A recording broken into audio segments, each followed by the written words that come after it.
Let's use the quadratic formula to solve this equation. So I got 5x squared minus 2x minus 1 equal to 0. And in order to use the quadratic formula, you have to have 0 on one side, which we do. So now we need to identify a, b, and c. A is the numbers before x squared, which is 5. B is the numbers before x, which is negative 2. And c is our number at the end, which is negative 1. Our quadratic formula is negative b plus or minus square root of b squared minus 4ac all over 2a. If you mess up on signs, it's a good idea to go through and replace all of your variables with parentheses before you plug in your numbers.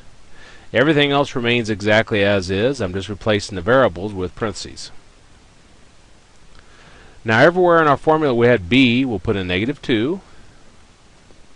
Everywhere in our formula we had an a, we'll put in 5. And everywhere we had a c, we'll put in negative 1.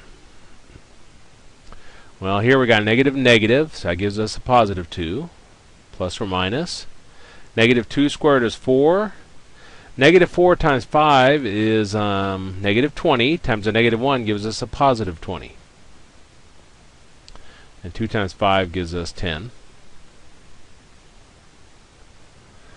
4 plus 20 is 24, so we got square root of 24. Now always simplify your radicals anywhere you can before you go on. 24 is 248 times 3. Now we're looking for a pair of something. Here's a pair of 2s. That pair of 2s is going to come out in front as a single 2. So we've got 2 plus or minus 2, and then we're left with a 2 times 3 inside, which gives us 6. Now I can't bring any of those out because you have to have a pair of them. And this is just a single 2, and this is a single 3.